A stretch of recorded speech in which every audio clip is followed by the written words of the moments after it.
Alright, so before this video officially starts, the unpopular opinions about Steph Curry, yes, you did click on the right thing. I did want to point out that the gameplay in the background is going to be from the Legends My League I'm currently running. Normally in these videos, I have footage from my leagues that I played years ago. The Knicks Big 3 from 2K15, the Cavaliers Duo from 2K16. I know some of you have been confused, and yeah, all those games are real My League things that I played way back and I just had them lying around on hard drives. That normally does fine cause I never showed anybody that footage anyways, but I have been wanting to ease the My League in that I currently play onto this channel, which is just a continuation from NBA 2K16. It's basically where I put Chris Paul on the 07 Cavaliers with LeBron, and I play in a super competitive league full of classic teams and try to win a championship.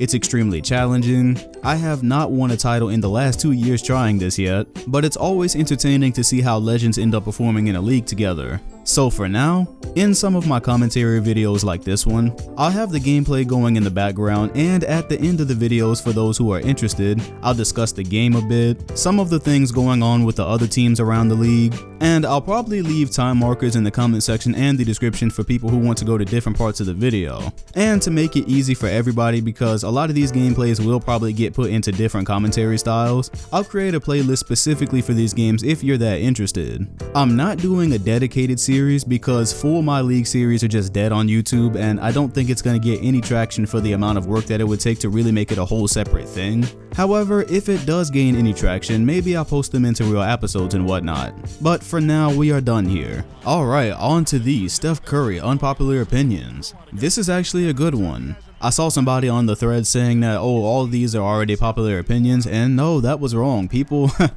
actually had some really unpopular opinions about Steph. It was nothing like trying to find it for Westbrook or even for Harden. I really did not get that many for Harden, but got some good ones here, so let's not waste any more time. Let's go ahead and come in hot with it. He's never earned a championship. Won the first when Love and Curry were hurt, and then cried to KD to get his other two.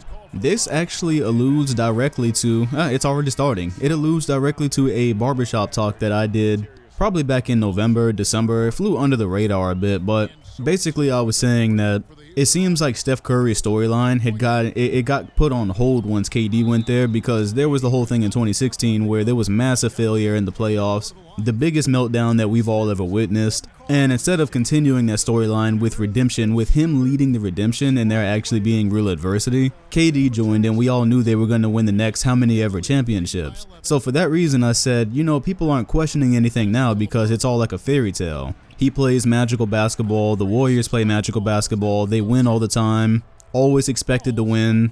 And all that is really showcased right now is Steph Curry's greatness. There's nothing to really question because there's not really that many opportunities for them to fail. But then I said if Kevin Durant does decide to leave this summer, then all the pressure is back on Steph, because that storyline from 2016, the last time we saw him in the finals without like a really overpowered team, I think that's going to be back in the spotlight. And people are going to be saying more things like this. They're going to say, oh, well, has he ever won a, quote, legitimate championship? Now, the whole thing about he's never earned one, I don't really go there. I don't really go to the point of saying a player hasn't earned something when they've won multiple championships. Thing is, with 2015, it's kind of a thing where you beat who's in front of you, because people would have been all over them if they had lost that series, right? So they did what they were supposed to do to everybody that year. Everybody they beat, that's always the thing, that they were missing their point guard or whatever, or missing their healthy point guard. I mean, I'll agree that he hasn't won a championship where there was some overwhelming amount of adversity that he had to overcome. I will say that.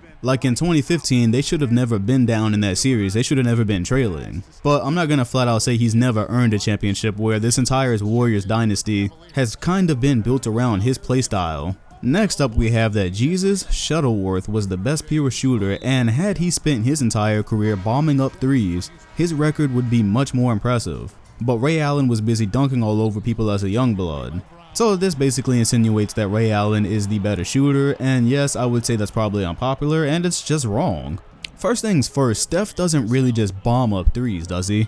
Whenever I think of somebody just bombing up their shots, I'm thinking about guys that are shooting, they have poor efficiency, so maybe they score a lot, but they're just chucking that shit. And then you have guys like Steph who he's never shot under 40% in a season on three-pointers. He's a career 43% shooter from three. And let's just look at the Warriors dynasty, right? So let's look at from 2015 to 2019. In that frame of time, Steph Curry as a point guard who takes some of the most difficult shots we've ever seen, some of the furthest shots we've ever seen, he shot 49% from the field overall and 43% from three over this dynasty era. Steph is not just bombing, man. He's taking farther shots than Ray Allen ever took. He's showing an ability to shoot off the dribble way more than Ray Allen ever showed. He's shooting a higher percentage from three than Ray Allen shot in his career while taking way more threes every single season. There is just zero argument to ever seriously say that Ray Allen is a better shooter than Steph, and Ray has acknowledged this. This is not disrespectful or this isn't just blowing off Ray's legacy.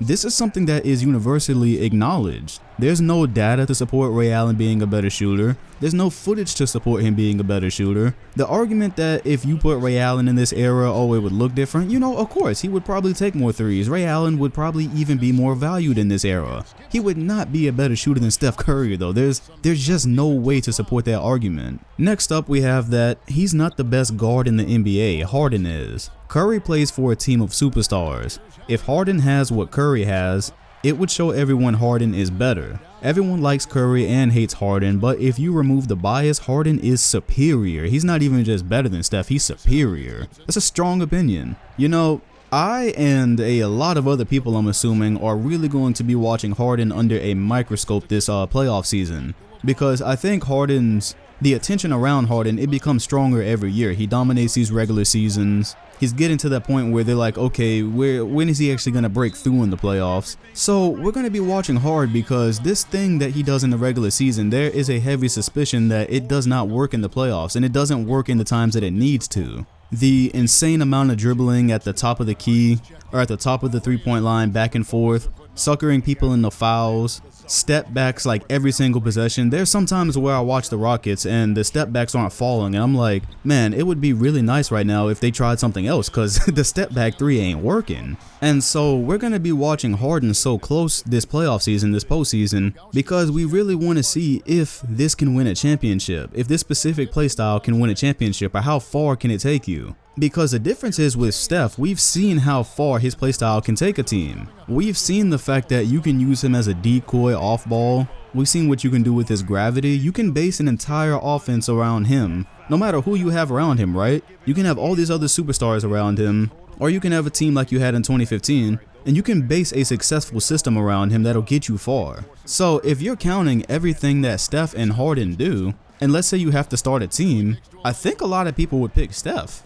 So if I look at Harden, I'm like, okay, basically what I said in the last video. I didn't think him and Chris Paul were going to work out, but it actually turned out being very good. So it's not that I don't think I can put Harden with a lot of different people, but with Steph, I know even when the ball is not in his hands, he's still a superstar. The way he affects the game just moving around the court, in my mind, I'm like, okay, I can use this anytime. But with Harden, Western Conference Finals, series is going to 7. Is the whole routine of step backs and drawing fouls, is that going to do it? Is that going to take him all the way? Maybe it can, but I trust Steph more, so I would definitely at very least say Harden is not superior to him. No way. There's not a player in the NBA that's just all out superior to Steph. That's not a thing. But hey, it's definitely unpopular.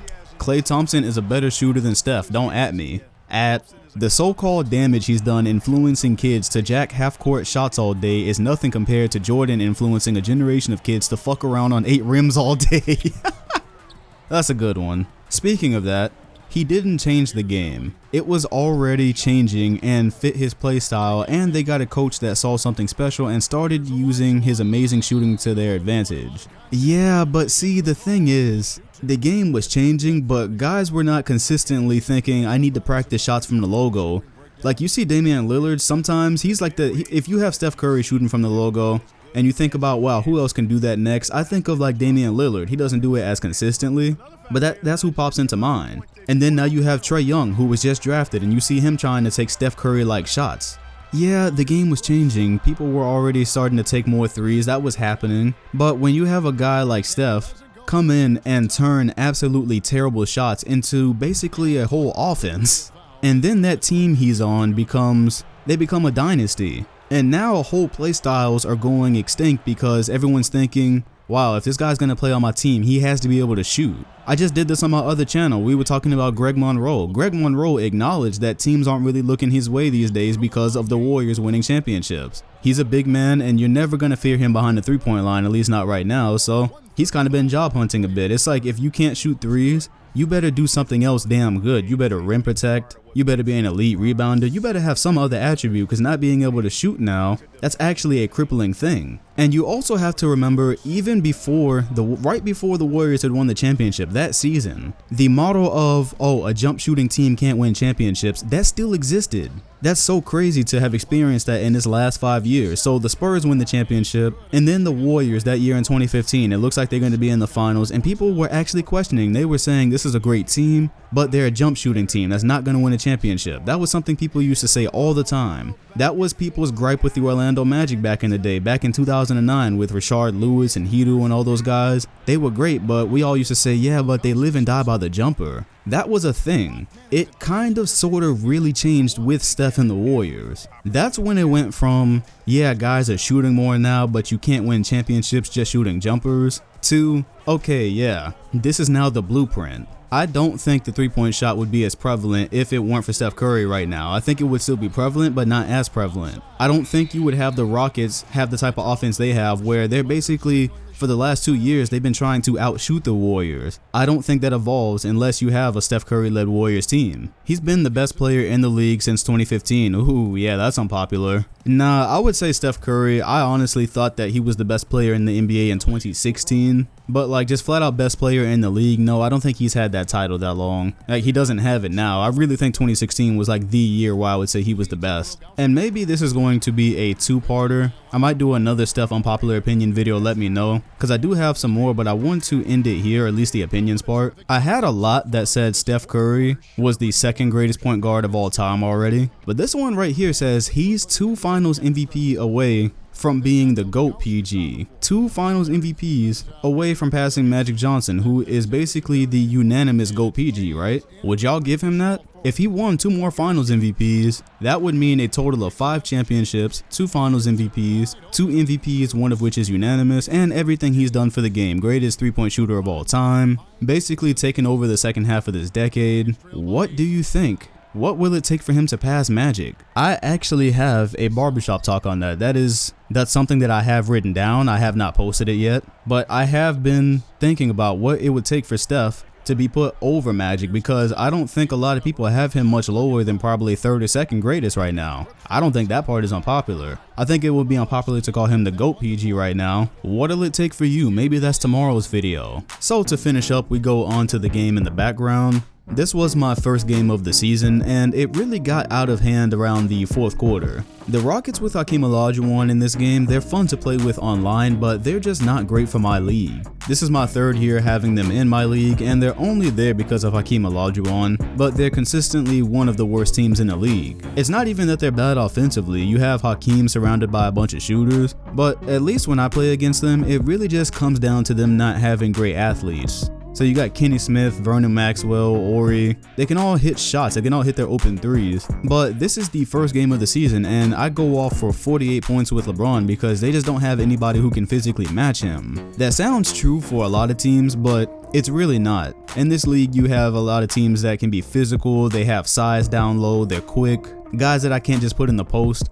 Like, if I can just put you in the post with LeBron, then it's over. The whole game is over. If you have somebody who doesn't really have lateral quickness, the game is over. So I will struggle with more modern teams because I have a couple of modern teams in this league. The modern day Toronto Raptors, the Bucks, I'll struggle with them some. But a team like the Rockets, these are the guys I feast on. The guys with one scoring option, one consistent superstar scoring option, and guys that just don't have an abundance of super fast and mobile athletes. So in this game, they had Robert Horry guarding LeBron a lot of the time, and that's just not going to work. LeBron is far too quick. It was a little bit difficult in the beginning of the game because Hakeem he is a great defensive center, obviously. So there were times where I would beat Ori off the dribble, but I had to find other ways to score because Hakeem got LeBron a couple of times at the beginning with some blocks. But that's just the problem. Once Hakeem sits, I was able to feast, and I just never felt like I didn't really have control of this game. So this will be the only time I play them this season. Whenever there's a team like this that I can just absolutely feast on and they don't challenge me, the next time I see them, I just simulate the game. And I'm only going to see Houston one more time, but that's going to be a simulation because I am playing through the 82 game season, so I'm trying to shave off games where I can.